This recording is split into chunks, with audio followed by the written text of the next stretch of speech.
Viewers, welcome to NR news updates. ప్రతిక్షణం ప్రజాపక్షం. ఈనాటి ప్రధాన వార్తాంశాలను చూద్దాం. ఆంధ్రజ్యోతి దినపత్రిక పరిశీలిస్తే చుక్కపెట్టి చక్కబెట్టారు. హైదరాబాద్లోని చెరువుల చెర వెనక అధికారుల లీలలు. టీపీఓ అభ్యంతరాన్ని తొక్కిపెట్టిన అసిస్టెంట్ సిటీ ప్లానర్, ఆపై మున్సిపల్ డిప్యూటీ కమిషనర్ స్థాయిలో అనుమతి. ప్రభుత్వ స్థలం ప్రైవేట్ అని ఒకే భూమికి 2 నివేదికలు. ఉన్నతాధికారుల మాత్రం ప్రైవేట్ అని పంపిన ఏడీ. వేరే దగ్గర సర్వే నంబర్ను చెరువుకు వేసిన తహసీల్దార్ క్షేత్ర స్థాయిలో పరిశీలించకుండానే ఆమోదించిన ఏపీఓ. భవనాలకు అడ్డుగోలుగా ఓకే చెప్పిన సూపరింటెండెంట్.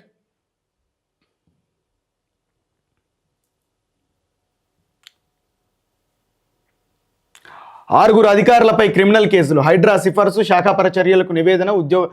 ఉద్యోగ వర్గాల్లో కలకలం. ఈ స్థలం చెరువులో ఉంది, సాగునీటి శాఖలో అధికారులు అభ్యంతరం చెబుతున్నారు అని పట్టణ ప్రణాళిక విభాగం అధికారిని స్పష్టంగా రాసి అసిస్టెంట్ సిటీ ప్లానర్కు నివేదిక పంపారు.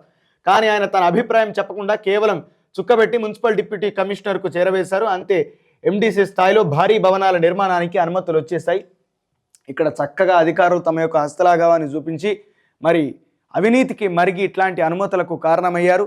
ఈరోజు చెరువు భూములలో, చెరువుశిఖం భూములలో కొన్ని వందల ఫ్లోర్ల భవనాలకు నిర్మించడానికి అనుమతులు ఇచ్చేసి ఈరోజు చెరువులన్నింటినీ కూడా ఆక్రమించేటటువంటి పరిస్థితికి తీసుకొని వచ్చారు.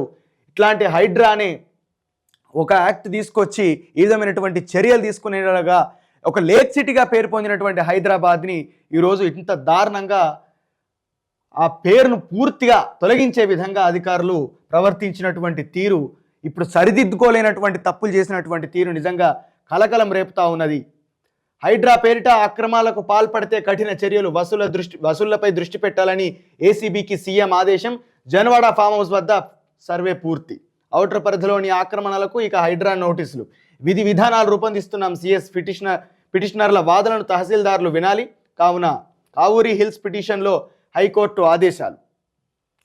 హైడ్రా పేరిట నిజంగా అధికారులే, మళ్ళా ఈ రెవెన్యూ అధికారులే అక్రమాలకు పాల్పడతారు, మున్సిపల్కి సంబంధించినటువంటి అధికారులే. ఎందుకంటే ఇక్కడ నోటీసులు ఇవ్వకుండా కొన్ని భవనాలని కూల్చేస్తే ఇప్పుడు ప్రస్తుతం నోటీసులు ఇస్తూ భవనాన్ని కూల్చేసేటటువంటి పరిస్థితికి వచ్చింది.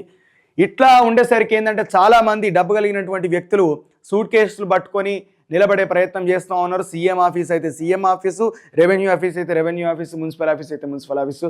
మొత్తం హైడ్రా పరిధిలోకి వచ్చేటటువంటి అధికారుల యొక్క ఇంటి ముందు, ఆఫీసుల ముందు సూట్ కేసులు పట్టుకొని నిలబడితే, సీఎం ఆఫీస్ దాకా నిలబడితే అక్కడ మరి చాలామంది కూడా అధికారులు, అవినీతికి మరిగినటువంటి అధికారులు ఈ హైడ్రాను అడ్డం పెట్టుకొని అడ్డంగా సంపాదించేటటువంటి ప్రయత్నం కూడా చేస్తూ ఉన్నారు. కాబట్టి వాటి మీద కూడా చర్యలు తీసుకోవాలని చెప్పి సీఎం ప్రకటించినటువంటి నేపథ్యం, ఔటర్ పరిధిలో ఉన్నటువంటి అక్రమ నిర్మాణాల మీద ఇక్కడ నోటీసులు ఇచ్చినటువంటి పరిస్థితి. ఎప్పుడో కట్టిన ఇళ్లకు ఇప్పుడు నోటీసులు అందుకున్న వారికి వారి ఆందోళన. అన్ని అనుమతులతో 25 ఏళ్ల క్రితమే ఇల్లు కట్టుకున్నామని స్పష్టీకరణ. గతంలో ఇచ్చిన నోటీసులకు సమాధానాలు ఇచ్చామని వెల్లడి. న్యాయస్థానాన్ని ఆశ్రయించేందుకు సిద్ధంగా ఉన్నామని స్పష్టీకరణ. ఫుల్ ట్యాంక్ లెవెల్ పరిధిలో బఫర్ జోన్లో నిర్మించిన అక్రమ కట్టడాలంటూ రెవెన్యూ అధికారులు నోటీసులు ఇవ్వడంపై దుర్గం చెరువు చుట్టూ ఉన్న కాలనీవాసులు ఆందోళన వ్యక్తం చేస్తున్నారు. ఎఫ్టీఎల్ పరిధిలో ఉన్న ఇళ్ల గేట్లు, గోడలపై ఎఫ్ అనే అక్షరం, బఫర్ జోన్లోని నిర్మాణాలకు బి అనే అక్షరం రాయడంపై వారు అభ్యంతరం వ్యక్తం చేస్తున్నారు. నోటీసులు జారీ చేసిన 30 రోజుల్లోగా ఆక్రమణ కట్టడాలను కూల్చివేస్తామని చెప్పి అధికారులు చెప్పినట్టుగా మరి ఇక్కడ అమర్ సొసైటీ కాలనీలో ఉన్నటువంటి ఇళ్లకు సంబంధించినటువంటి యజమానులు బాధపడతా ఉన్నారు, భయాందోళనకు గురవుతా ఉన్నారు. 25 సంవత్సరాల క్రితం కట్టినటువంటి ఈ యొక్క ఇండ్లను ఇప్పుడు కూల్చివేస్తామంటే ఎట్లా? అలా చాలా కష్టపడి కట్టుకున్న వాళ్ళు ఉండొచ్చు, తర్వాత బలిసి కట్టుకున్న వాళ్ళు ఉండొచ్చు. కానీ 25 సంవత్సరాల క్రితం వాళ్ళు అనుమతులు తీసుకున్నారు కాబట్టి ప్రభుత్వం కావచ్చు, కోర్టు కావచ్చు, హైడ్రా కావచ్చు, ఖచ్చితంగా వాటిని పరిధిలోకి తీసుకోవాలి. ఎందుకంటే అక్కడ 25 ఏళ్ల క్రితం లేని అధికారులే కదా అనుమతులు ఇచ్చింది. మీ జిహెచ్ఎంసీ అధికారులు, రెవెన్యూ అధికారులే కదా అనుమతులు ఇచ్చేది. ఎవడో ప్రైవేట్ ఓడిస్తే ఇక్కడ బిల్డింగ్ నిర్మాణాలు అనేటివి చేయరు కదా. గవర్నమెంటే అనుమతులు ఇచ్చింది కాబట్టి ఈరోజు వాళ్ళు అక్కడ ఇల్లు కట్టుకున్నారు కాబట్టి ఈరోజు వాటిని కూల్చివేస్తామని చెప్పానంటే మాత్రం అది చాలా దారుణమైనటువంటి విషయము. కాబట్టి హైడ్రా దీని గురించి ఆలోచించవలసినటువంటి అవసరం అనేది, స్పష్టమైనటువంటి మార్గదర్శకాలు ప్రజలకు ఇవ్వవలసినటువంటి అవసరం ఉన్నది. బఫర్ జోన్లో ఉంటే ఏ చర్యలు తీసుకున్నా ఓకే, కొన్నప్పుడు బఫర్ జోన్ అని తెలియదు. రేవంత్ సోదరుడు తిరుపతి రెడ్డి స్పందన. రేవంత్ రెడ్డి తమ్మునికే తెలియనప్పుడు సామాన్య జనానికి ఏం తెలుస్తుంది? సామాన్య ప్రజలకు, ఇండ్లు కట్టుకున్నటువంటి ప్రజలకు, ప్రస్తుతం నష్టపోతున్నటువంటి ప్రజలకు ఎట్లా తెలుస్తుంది? కాబట్టి ప్రభుత్వం దీని మీద స్పష్టంగా వ్యవహరిస్తే మాత్రమే తప్పించి మరి హైడ్రా మీద కాదు, రేవంత్ రెడ్డి గారి మీద వ్యతిరేకత రాకుండా ఉంటుంది. రేవంత్ వ్యాఖ్యలు సరికావు. కవిత బెయిల్పై ముఖ్యమంత్రి కామెంట్ల మీద సుప్రీంకోర్టు సీరియస్. సీఎం స్థాయి వ్యక్తి చేయాల్సిన వ్యాఖ్యల నేతలను స్పందించి తీర్పులు ఇస్తున్న మా రాజ్యాంగ పదవిలో ఉన్నారని గుర్తెరగండి. నిజానికి నిన్ననే మనం మార్నింగ్ న్యూస్లో మాట్లాడుకో ఉన్నాం. కవితకు బెయిల్ రావడం అనేది బీజేపీ కాదు, కాంగ్రెస్ కాదు, బీఆర్ఎస్ కాదు, ఎవరు చేసినటువంటి ప్రయత్నం కాదు. ఇది కేవలం సుప్రీంకోర్టు యొక్క తీర్పు. దీని మీద ఎవరి ఒత్తిడి కూడా ఉండదు. కాబట్టి ముఖ్యమంత్రి స్థాయి వ్యక్తి ఈరోజు బీజేపీ తోటి బీఆర్ఎస్ విలీనం అవుతోంది కాబట్టి కవితకు బెయిల్ వచ్చిందన్నటువంటి వ్యాఖ్యలు చేయడం అది సరైనటువంటి పద్ధతి కాదు. భాగ్యనగరమే దేశంలో అత్యధిక బిలియనియర్లు ఉన్న 3వ నగరం. ముంబై, ఢిల్లీ తర్వాత మనమే. నగరంలో 104 మంది సహస్ర కోటీశ్వరులు. అగ్రభాగాన 76,100 కోట్లతో మురళీ దీవి కుటుంబం. దేశంలో అదానీ మళ్ళీ నెంబర్ 1, 11.60 లక్షల కోట్ల నికర సంపద. హురూన్ ఇండియా రిచ్ లిస్ట్ 2024 వెల్లడి. దేశంలో అత్యధిక బిలియనియర్లు ఉన్న 3వ నగరం ముంబై, ఢిల్లీ తర్వాత హైదరాబాదే. దేశంలో అత్యధికంగా అడకతినేటోళ్ళు స్లమ్ ఏరియాస్ ఉన్నటువంటి ప్రాంతాలు కూడా ఢిల్లీ, ముంబై, హైదరాబాదే. 104 మందిని మాత్రమే ఈరోజు సహస్ర కోటీశ్వర్లను చూపెడతా ఉన్నావు. పూట గతి లేని వాళ్ళు చాలామంది ఉన్నారు. మరి వాళ్ళను కూడా వాళ్ళ గురించి లిస్టు తీయరు. వాళ్ళ గురించి ఇంత బాహాటంగా ఎవరు కూడా పేపర్లో వేయరు, చెప్పరు.